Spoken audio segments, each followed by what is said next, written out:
Welcome, Guardians. Today I want to take you on a closer look at the new Bastion fusion rifle. The Destiny community came together in a massive effort to decode the Corridors of Time quest and unlock this weapon. I really appreciate that Bungie is continuing to produce weapons with unique functions and that they are mixing up quest length. Imagine, a week previous, we were all upset that the Devil's Ruin had only taken about 30 minutes to complete. Little did we know that they had this in their pocket for us the next week. It does give me hope that for all the flaws in this game, Bungie is still putting in effort and hopefully things will continue to improve in many ways. I will put up some timestamps now if you want to skip around, but with all that out of the way, let's talk about the weapon. I'm not normally big on fusion rifles, but figured I would grab the gun to clear the quest out of my inventory. But then we get some really good lore. We get the best part of that lore after we have traversed the time maze. And at the end of it, there's a casket. And then the audio starts with Saint 14 talking about what can only be us. At our own grave, we hear him discuss all of our accolades in defense of humanity. Not gonna lie to you, I got a little emotional during this cutscene. According to Comrade Fancy Helmet, we told our enemies to pry this thing from our cold, dead hands. And well, I guess they did. Time to get that gun back and kick some serious ass. Okay, wait. Gotta go kill some Fallen, do some public events, then redo the Mindbender strike. Fine. Okay, got the gun. Now, with this weapon in my hands, I felt like I could blow up the whole goddamn world with this thing. I headed to the Nessus firing range, ready to voop all those big beefy holograms into nothing. At first, I was a little disappointed in the performance of this weapon. For all of the hype that was built up while we acquired it, Bastion is still an 85 impact fusion rifle with a 780 charge time, putting the charge time and impact in line with something like the main ingredient equipped with liquid coils.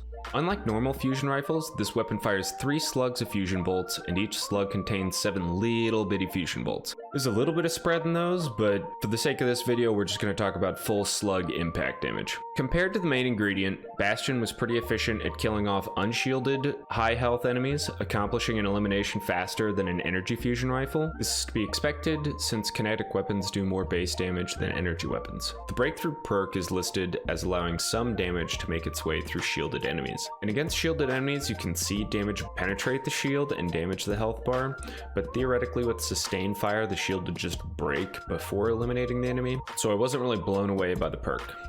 For PvE purposes, the damage drop-off is pretty short. The weapon just doesn't have the range to hang with other energy fusion rifles. As with any kinetic weapon, Bastion doesn't cause shield breaks, so no matter what energy type it hits, there won't be an explosion to damage nearby enemies. I was honestly hoping that it might break the normal kinetic rule as a hidden perk and create a shield explosion, since it already had another shield-related perk. Bastion also only holds 4 rounds in the magazine and 11 in reserve, so it doesn't really have deep ammo capabilities. Maybe if we get a masterwork for the Bastion, it will add some more ammunition to the magazine or in reserves, like my beloved tractor cannon catalyst. Initially, when I had picked this weapon up, I hoped that the breakthrough perk allowing for damage to bypass shields would elevate this weapon to a point where it could replace or pair with something like Izanagi's in raids or 980 level Nightfalls. I don't really see that happening, but it is still fairly early, and hopefully some unique builds will come out that make this a viable weapon for high level PvE. Based on the PvE performance, I was a little hesitant to take this thing into the Crucible. Perks aren't really PvP focused,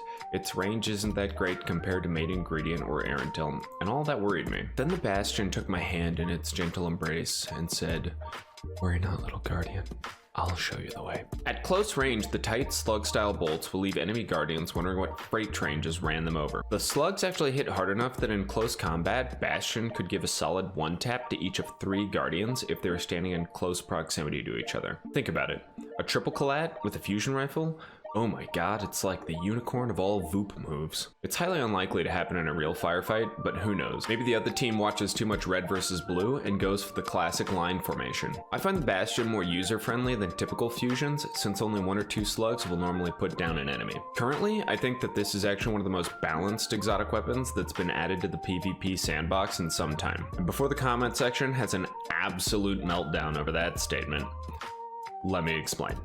The Bastion has good things added to it for a fusion. The slug bolts make life easier and do solid damage in close range, but there is significant jump between each bolt that it fires. The Bastion forces you to get in close, not far outside shotgun range, and get your hands dirty to earn those kills. Like I said, the drop off for damage is pretty steep. and firing outside of its kill range will simply tickle another Guardian with about 10 damage per slug. Ever been caught in the open against a Guardian you just tickled with fusion bolts? Well, you get a whole 0.78 seconds to recharge. You know Ghost is hanging its head in shame, charging up a respawn before you've even been deleted. I really like that fusion users finally have a weapon that they can pair with energy weapons that they've been missing out on. Jack Queen King or Claws the Dad would go really nicely with this little guy.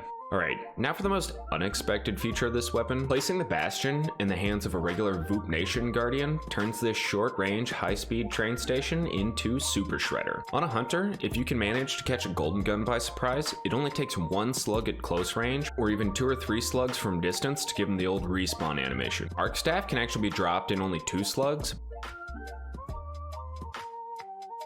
but the Reflect Staff will send about 30 damage per slug back at you.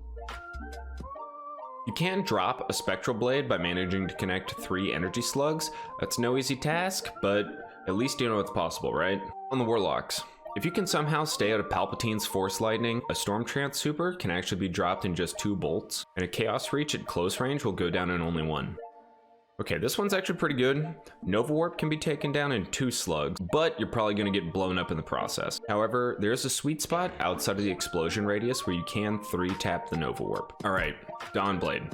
It takes 3 slugs to drop a Dawnblade, and with their ability to dash out of the way, it's possible, but certainly not easy. Probably even harder than dealing with the Spectral. Fist of Havoc can be dropped with a solid 3-tap, but my guess would be you'll receive a shoulder charge in the process. Hammer of Soul can actually be dropped with a solid 3-tap, but my guess is you'll receive a hammer to the face in the process. Any guesses on Sentinel Shield? That's right, 3-tap to the super and shield to your face. Banner Shield? Don't bother. Alright. Burning Maul. This thing has become an absolute tank after the Season of Dawn sandbox updates, and don't get me wrong, you can 3-tap down a Burning Maul. But, you know what? At least your blueberries will know you tried. For as difficult as the above supers were to kill, the following supers I have listed in the category of why fucking bother. But if you're feeling spry, give it a go, and definitely tag me in the clip on Twitter. On the Blade Barrage. Manage to land 3 slugs on that Hunter before he gives you a questionable grade of acupuncture, and you just might walk away with both of your legs. Tether, I mean, it's possible, it still takes 3 slugs.